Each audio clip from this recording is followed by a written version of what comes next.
Hey, welcome to the pregame network. It is your main man, Uncle Neely, and I'm joined by Carl Reed, Coach Carl Reed. And you know that can only mean one thing: the big boys are back. It is summer, but we're not taking no time off because there's too much to discuss and get after.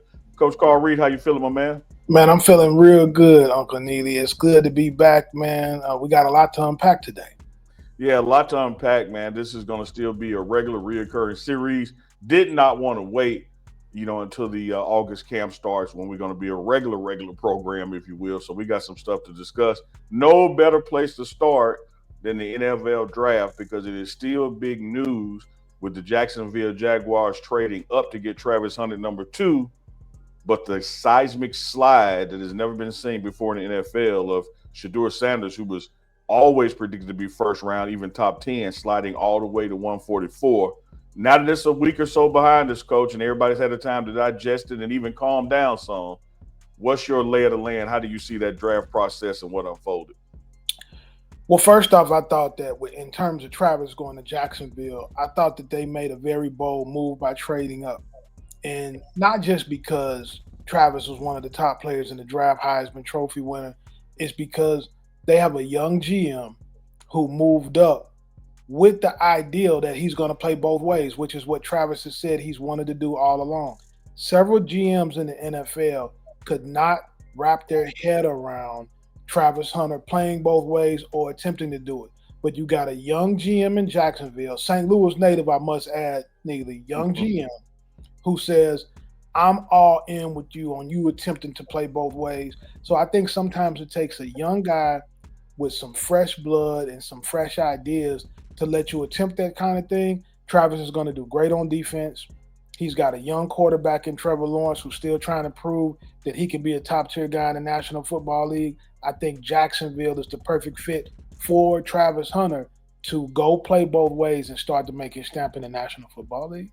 Yeah, I totally agree with that assessment, Coach. One of the things about the NFL, and it's something that Coach Prime and his organizational management and structure is the worst thing you can say to him is that, well, we've always done it this way.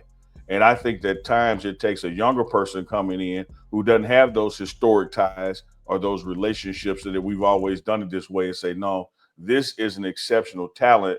This is a person that we've never had before. Why would we treat him like we treated everybody else? Somewhere along the path, even Newt Rockne said, "Man, why are we not throwing the ball? The goal is to advance the ball downfield. Everybody else is handing it off and running it. Why don't we put some air in the ball and throw the ball and look at where we are now?" So I love the Maverick move by the Jacksonville Jaguars. I think it sends a statement, even from the owner to the GM, the player personnel, all the way down to the players, the scout team, whoever, that we're going to make bold moves here. We got a new stadium coming, which every time we get a new stadium, it's the best thing that's ever been built. So you got a new state of the art stadium coming. You got this prolific, once in a lifetime athlete in Travis Hunter. Why would you be in a situation where your best cornerback is on the bench or your best receiver is on the bench just because they've already played some plays?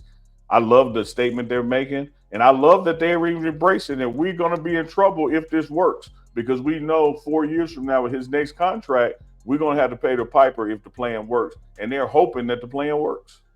The thing is, too, Neely, when you do something different, when you step outside the box, you're going to be attacked because systematically in almost every situation, there is a way of doing business, and there's a way of doing business that has been successful for a long time. So when you push against that, even with Coach Prime being willing to play him both ways, the way he was at Jackson State, and they say, well, it can only work at Jackson State because it's HBCU, because it's FCS football.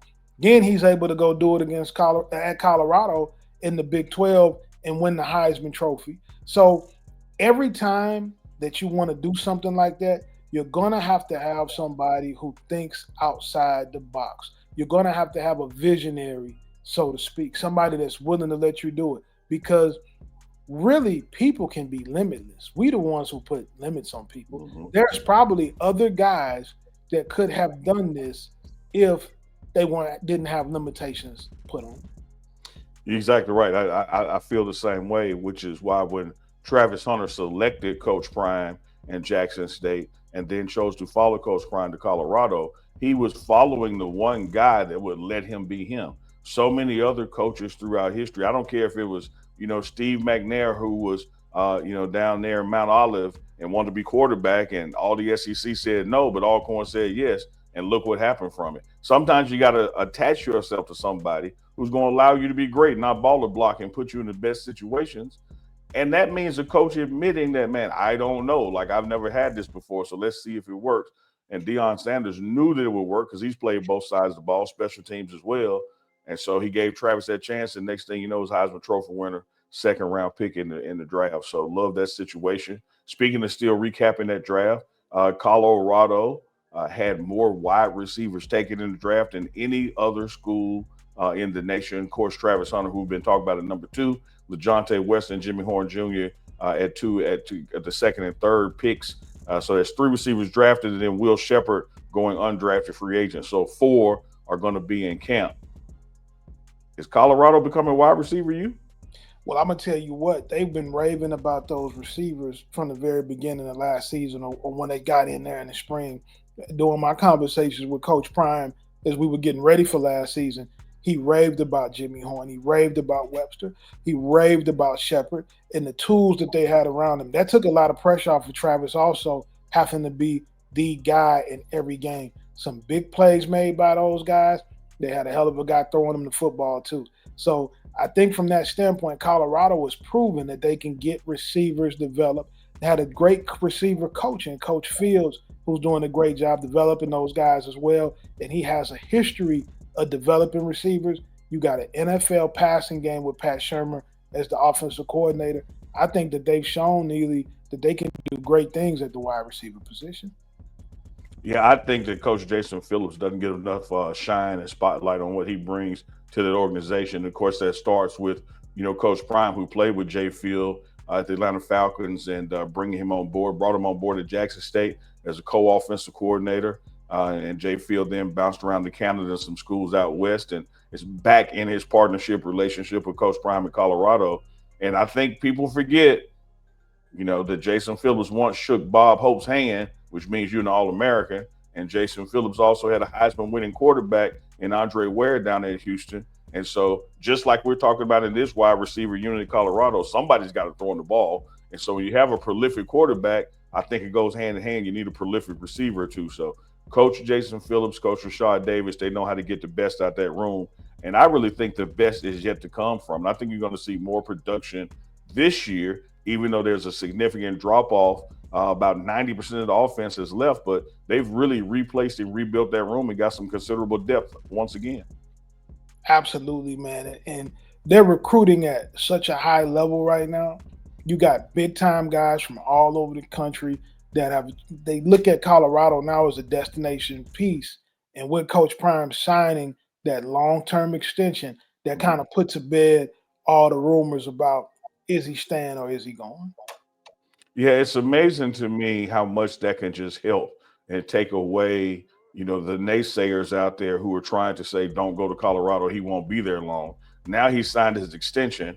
A lot of the guys who are coming to Colorado are NFL guys, meaning they're grad students with 1 year left, or they're those kind of guys who are going to be in a collegiate program 3 years. But one thing now going into this thing, Deion Sanders is going to be your coach until you go to the NFL. So what a big boost in recruitment that was. And taking away, the shots that can be shot back. But, closing out on this draft conversation, Travis Hunter goes, number 2 overall wide receiver class / cornerback. 2 more receivers taken from Colorado, undrafted free agent receiver from Colorado. But the guy that was throwing them the ball, predicted to be first rounder, top 10, and 1 point top 5, slides all the way to 144. Makes no sense to me how you can have all the weapons around him and all the accolades they produce, but no one's giving credit to the quarterback that got them the ball. It was a shock to all of us, I think. And you and I were talking as it was unfolding. I was talking to Bucky a lot throughout the weekend too. And nobody had that on our bingo card when we woke up that morning, right? And then when day 2 ended, it was even more perplexing of what was going on. But I'm going to tell you who's been the classiest about it has been Coach Prime and Shadur. Yeah. Every time I talk to Coach Prime, I always say he has a level of perspective and restraint that I don't have, right? there's a lot of times when I'm like, man, we gotta lash out, man. We gotta go in about this. This isn't right. This isn't, and it's not just this situation, a lot of situations. And he always brings it back, to the purpose and keeping the main thing, and focusing on, man, moving forward. And Shador is gonna go to Cleveland, and I think he's gonna take this opportunity. I'm positive that we're gonna see him on the field this season. You see the way his jerseys are selling out already, and he's been trained to be able to handle the pressure and be in the limelight. They've been on TV since he was a little guy, so he's ready for this moment. He's been trained for this moment, and I think we're gonna see him do very positive things in Cleveland. But I was surprised, as everybody else was. I don't think that it was right. What bothers me the most about it, I said this on here with you and Chico the other day. What bothered me the most personally about it was the attacks on his character, because those things just aren't true. You're talking about one of the most high character, hardworking human beings that I've seen, and I've seen it a lot. I've been to practice, I've been in the meetings. When has he ever not been prepared to play a football game? When has he not ever um, went and learned the system? He's had multiple offensive coordinators since he's been in college. He has always got there early, stayed late. He's had no off the field issues. So the conversations about his character, those were extremely unwarranted. Yeah, totally feel the same way, Coach. One thing, it's hard to stay mad at somebody when the person that should be mad ain't mad. And when you're around Coach Prime and you're around Shadur, you see how they've handled the situation. It's hard to stay mad about it. But let me tell you this, just like you said, I ain't where they at yet. I'm still mad about it because it makes absolute zero sense to me. But I will tell you this, from a capitalism standpoint, from a corporate standpoint, I gave the Browns an A+ on the draft. I had them winning the draft because where in America can you get something for $4 million that should have cost you $40 million? Yeah. Only in this process, where billionaires get to communicate off the record with each other, particularly those teams that were in need of quarterbacks. One of the things I say about this slide that Shadur had to endure, it really wasn't all 32 teams. When you look at the 32 teams out there, quite a number of them have young quarterbacks under contracts, have a seasoned veteran under contract, don't have cap room or the need for to get their future quarterback right now. You really went into this 32 place draft with about 4 or 5 teams that were in dire need of a quarterback. And when you saw those 4 or 5 teams continue to pass on him, there was just no doubt in my mind that conversations have been taking place. And then every time a name would come up where a need was there, you're thinking, okay, maybe it's going to happen here, and it wouldn't. But here's what the Browns are going to get. They're going to get a guy that's going to act like he was drafted first overall. Like he's going to come in and work his tail off. He's going to take over that room. He's going to move up in that room. I don't think it'll be long into the camp or season. I would say by week 3 of the season, about the first bye week, that he moves up to QB1 because that's who he has always been. And they're getting an exceptional leader, an exceptional person, for $4 million when it should have cost them 40. And let me go back to the movie Friday when Craig's old lady was laying on the bed and she said, "You ain't got to lie, Craig. You can let this guy slide and not try to disparage his character." We have seen, like you said, Shadur grew up on TV. We have seen this guy in interviews, post game, pre game. We've seen him after wins. We've seen him after losses. We've seen him on well off media, reach the people, the pregame network, et cetera, et cetera. Why would we now believe that all of a sudden he can't do an interview? Why would we believe all of a sudden he would go, having reached this level, everything he's worked for, now he gonna go in there, as Big Mama used to say, show your ass? Makes no sense to me. And so these anonymous reports that come out and the collusion that takes place to drive down the cost of somebody, I get it. That's capitalism. That's America. But at some point, people need to be compensated based on what they bring to the table. And I think the world is going to see what he brings to the table as a Brown. And just like Travis's next contract, back the Brinks truck up is going to break the bank. And we talk about other teams needing a quarterback. That product on the field is going to show us who made the right decision. So Mm-hmm. one thing about it, when you're running a football team, when you're a coach, when you're a GM, when you're the head of an organization, you better make decisions to help your team win when it counts, because only what goes down in the fall on the scoreboard is going to end up mattering to the people. Well, damn said Coach Carl Reed, Uncle Neely. We are here with the big boys, and we cannot talk college football without talking about the transfer portal. It is opened, it is closed, but there's no deadline to get out of it. So many people are still treading water, dog paddling, swimming in it, whatever you want to call it. Some are even drowning. Transfer portal, though, Coach Prime has done quite well bringing in 10 plus guys at this point, filling some needs, some holes, has to get better. When you see what Colorado football has done with the portal, what's your outlook for the rest of the summer? Well, I think that they filled all their needs. I think that when you go back to the first recruiting class, when the roster was completely flipped with massive exodus, with massive changes, what you've seen every class after that is now you're just filling gaps on the team, right? You add a lineman, you add a corner, you add different pieces to the puzzle. We got the quarterback from Liberty in the fall, the winter period, which is going to be a big addition to the program to go along in the competition with Juju. But Mhm. building the team piece by piece, brick by brick, and I think they're going to be as good in the trenches as they have been with the additions that they've gotten across the offense and the defensive line, as well as the maturation of Jordan Seaton. He is developing into be, in my estimation, the number one offensive tackle in college football. And now, this is the big boy, so we're gonna talk about the linemen. Most people, they want to talk quarterbacks, they want to talk receiver, they want to talk the running back, the flashy position. Jordan Seaton is going to also have something to say over the next 18 months of being the best player in college football. He's a franchise left tackle, and he's going to have a special season. So they're going to be tremendously better in the trenches, and that's where real football teams are built, and where the wins come from is from the inside out. Yeah, and I love his maturation. And this is again not to say that he was immature, but he is what he is, and he was a high school graduate. But when you see him now taking over that room as a sophomore, vocal leadership, demonstrating his leadership with his work ethic, calling it out, calling people out, his interaction with the coaches staff, and not just the offensive line staff, but all the way up to the head coach and the coordinators. He has certainly grown phenomenally this past year in mindset and maturity and in physicality. So I think he is definitely going to be a major impact, down in the trenches. And whoever is going against him every day of practice is only getting better too. I think about the head coach Deion Sanders, who practiced against Andre Rison, practiced against Jerry Rice, practiced against Michael Irvin. Well, when game day came, everything else is easy now because you faced your worst.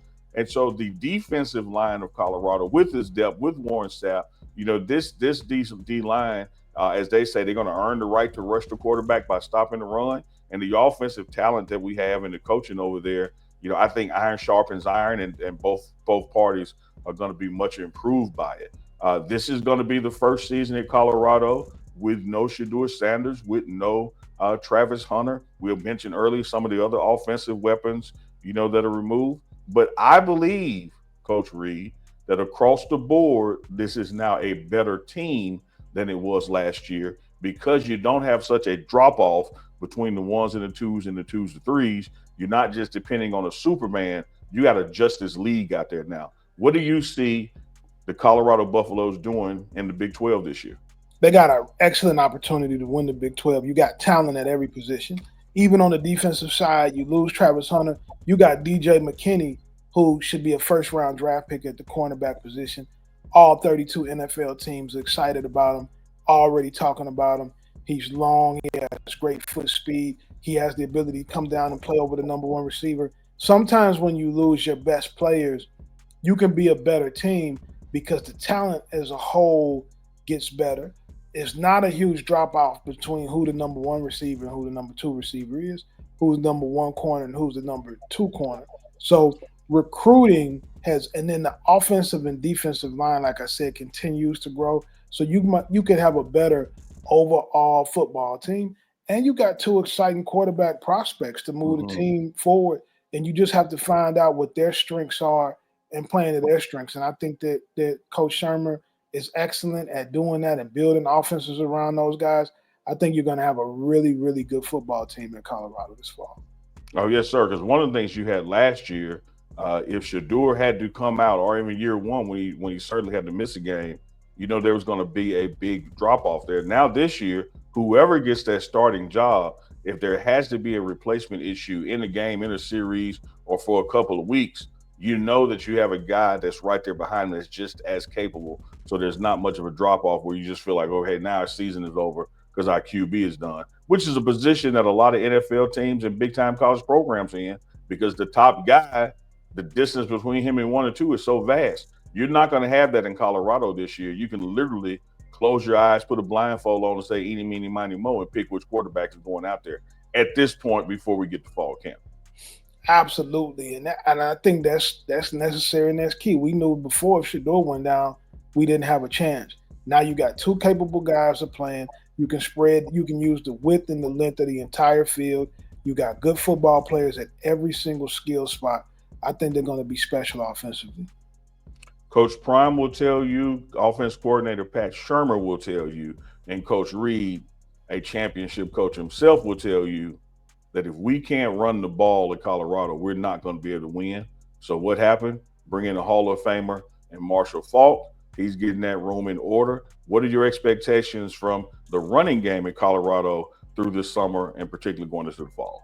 Well, I'm from St. Louis, so you know I grew up watching Marshall Faulk with the St. Louis Rams. Probably the most electrifying running back to ever play. When you think about his ability to run the ball out the backfield, catch the ball out the backfield, and he can line up at receiver and he can run routes. You're talking about years we had 1,000 yards rushing, 1,000 yards receiving, with the greatest show on turf that delivered the Super Bowl to the city of St. Louis. So that was a special time.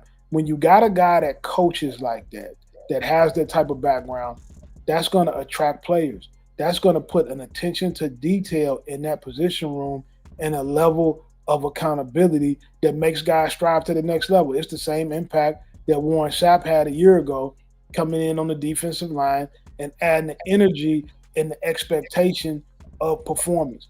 I think Marshall Faulk is going to bring a lot to that room. And you got running backs across the country who are very, very interested in Colorado because the guy that they're going to be getting to work with every day.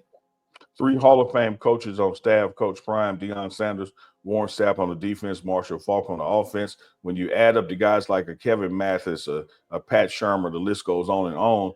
Centuries upon centuries of NFL experience on the collegiate staff. I think before we even tip off for the first game, that this is the most electric, exciting, most experienced coaching staff in college football that Coach Prime has assembled.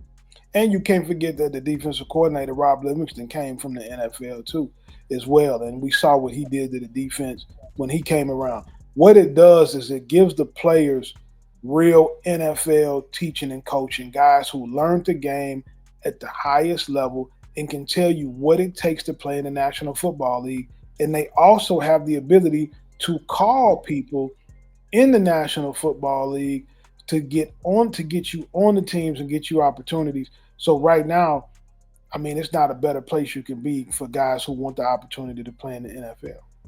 Yeah, Coach, finally, before we get up out of here, Coach Prime, whether the Jackson State or Colorado, has never been shy about making changes where he thinks we can advance. One of the things you saw in Colorado football the past two seasons is the inability to finish the season. We've yet to win the final game of the year. And in each of those games, you got manhandled and pushed around. What did Coach Prime do? He brought in Coach Swayze, strength and conditioning coach, who really made a name for himself at the U down in Miami. We're about to go in a couple of weeks into summer one and summer two, June and July strength and conditioning before you go back for fall camp. When you look at this strength and conditioning program under Coach Swayze, what's your expectations? What's your thoughts? Well, when he first said something to me about bringing in Coach Swayze, I said, well, he's the guy. Like, if all the real football guys know from the University of Miami heyday, he was the driving force behind that University of Miami dynasty when they went on that incredible run of championships, NFL talent, Hall of Fame talent. He was the guy that was getting those guys ready to play, ready to finish. He is an unbelievable addition, and he's amongst the top three strength and conditioning coaches to ever exist in the college football space. And there you have it. What a statement from Coach Reed. He knows football, championship coach himself. Hey, we're coming up on that 25-minute mark, and you know when you see us together, it can only mean one thing.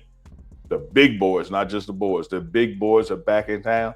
It's our favorite auntie's favorite Uncle Neely. It is the championship coach, Coach Carl Reed. And you know where to find the big boys on the pregame show network. We'll be back with you next week. Coach Reed, have a great one. You too, my brother. See you next week.